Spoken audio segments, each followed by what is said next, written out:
Welcome to the deep dive. Today, you and I are going to unpack something really significant.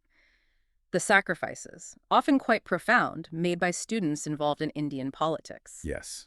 We've been looking through a fair bit of material, haven't we? Yeah. Historical accounts, contemporary reports. Exactly. And it's honestly striking to see the personal costs these young people often bear. We're talking about students putting their futures, their safety, on the line. It is striking. What really jumps out is this long-standing tradition of student activism in India. It seems they're consistently willing to risk a lot for causes they believe in. Right. So our mission today really is to understand the full scope of these sacrifices. It's way more than just missing a few lectures, clearly. Much more. And we need to explore what drives them, what the motivations are behind taking such significant risks. And ultimately get a clearer picture of the impact, the broader impact of this deep political engagement by students. Okay, let's start maybe with some history. Setting the context feels important here. Good idea. That's really the crucial first step. Because this student involvement, it's not some new thing. Not at all. It's woven right into the history of the nation. The sources make that very clear. They do. Think way back to the 1940s, the Quit India movement. Yeah, we're talking about students actively risking arrest, facing police beatings, all for independence. It's kind of hard to imagine that level of commitment. It really underscores their role, doesn't it?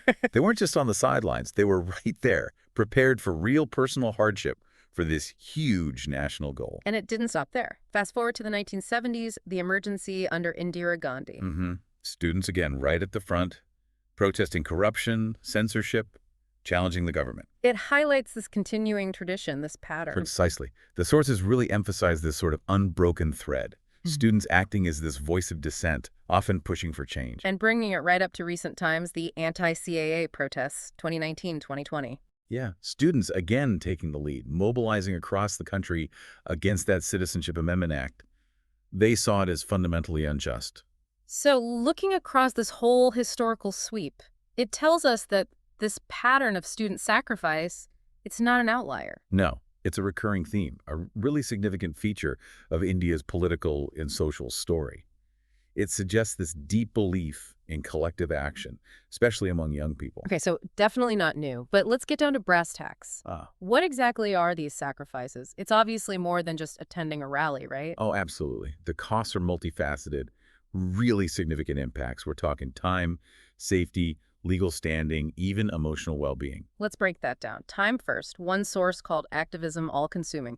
That phrase really stuck with me. It makes sense. Think about a hypothetical student, say Priya at JNU during the anti-CAA protests. Right. The sheer hours she'd spend organizing meetings, marching, debating, planning. It just eats into everything else. Study time, obviously. Sleep, probably. Definitely sleep. And these are formative years, right? Years usually spent on building skills, getting qualifications for a career. That time is being massively diverted. And you can imagine her parents worrying about grades, her future. That tension between education and activism must be huge. It's a major conflict. But beyond time, there's the physical risk. That's very real, too. Yeah, the sources don't pull any punches there. Water cannons, lathis batons, basically tear gas. These aren't just abstract possibilities. People get hurt, seriously injured sometimes. And you have to wonder about the psychological impact, too, right? Yeah. Facing that kind of state response, especially when you're young. That constant threat must take a toll. And tragically, we saw the worst of it during the Delhi riots in 2020. A terrible reminder. Students caught right in the middle of violent clashes, some suffering horrific injuries. It makes the danger incredibly tangible. It really does. It shows that the right to peaceful protest, even if it's a democratic principle, often comes with these inherent dangers. And students are often the ones most exposed. Then there are the legal consequences. These can shadow someone for years. Huge potential impact. The example of Kanhaiya Kumar, the sedition charges back in 2016, Yeah. that illustrates it powerfully. Sedition. That's a heavy charge. Extremely heavy. And it's a law sometimes seen as being used to clamp down on dissent. Slapping that on a student activist, it can have a chilling effect, damage career prospects. Regardless of how the case eventually turns out, it's a massive burden to carry so early in life. A huge risk. And then, moving beyond the physical and legal, there's the emotional toll. Right, that constant engagement, the conflict, the arguments. Yeah, dealing with these really charged issues day in, day out, potential confrontations, plus disagreements with friends, maybe losing friendships over political differences. That sounds incredibly draining, adding that stress on top of just being a student. It's a significant emotional weight, no question. Okay, so given all of this, the time, the safety, the legal risks, the emotional strain, what is it that actually drives them? Why get so deeply involved? That's the core question, isn't it? What compels them? The sources suggest it's a mix of things. Personal experiences often, a desire for bigger systemic change, and a conscious decision that it's necessary. Let's touch on personal experience first. The example you mentioned, Arjun at Delhi University fighting for caste equality. Yeah, his hypothetical story highlights how direct experience of injustice, seeing it or living it, can be this powerful motivator. It fuels the activism, even with the risks. Exactly. He might face threats, his studies might suffer, but the feeling is that not acting is worse. That personal conviction is incredibly strong. It speaks to that sense of moral duty, maybe. I think so.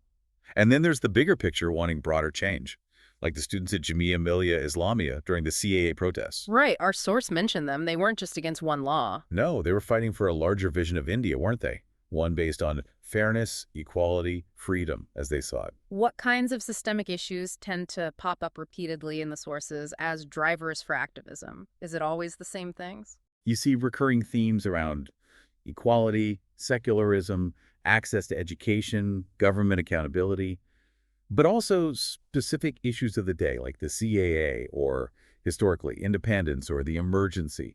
It's this blend of foundational values and immediate triggers. And it's aspirational, trying to build a better society. Very much so. They see activism as the way to achieve that more just society. It's not just opposition, it's construction. And crucially, the sources stress this isn't usually impulsive. They know the risks. That's a key point. There seems to be an awareness of potential arrest, getting a negative record, family conflict, but they do it anyway. Why is that conscious element so important, do you think, according to the materials? Well, it distinguishes it from just, youthful rebellion. It suggests a deliberate choice, a prioritization of collective good or societal change over personal comfort or safety. A real maturity, in a way. Okay, let's shift gears slightly. Right. Social media, it's everywhere now. How does that fit into contemporary student activism in India? Seems like a double-edged sword. It definitely is. Hugely powerful, but also risky. Platforms like Twitter, Instagram, WhatsApp, they've become essential tools. Right, they amplify the message massively. You can reach so many people, mobilize so quickly. Absolutely. Think about the anti-CAA movement again. Those hashtags, like hashtag #RejectCAA, they just exploded online. Yeah, they were crucial for spreading information, coordinating protests across the whole country. Social media lets them bypass traditional media, connect directly. It's been a game changer for how these movements operate, hasn't it? Faster, broader reach. But the risks, the sources highlight that too, like the hypothetical Rohan, the digital activist facing death threats, doxing. And just to clarify, doxing is when someone maliciously publishes your private information online. Yeah. Your address, phone number. Exactly. It's incredibly dangerous. Rohan's example shows how that online visibility makes activists vulnerable. Harassment, real threats, invasion of privacy. The anonymity of the internet can unfortunately empower people who want to silence dissent. It's a serious dark side.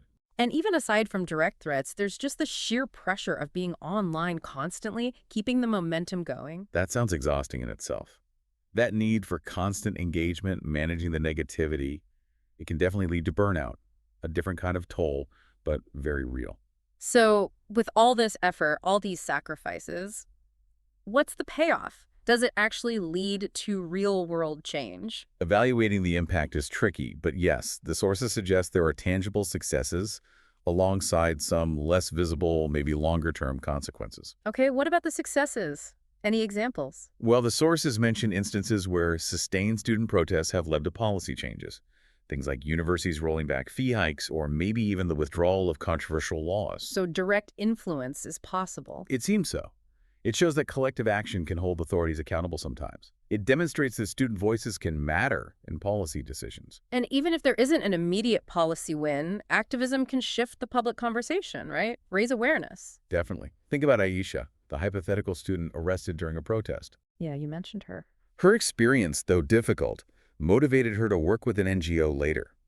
It shows how activism, even with hardship, can transform individuals and lead to sustained commitment, maybe through different channels. But we also have to be realistic about the downsides for some individuals. Absolutely critical.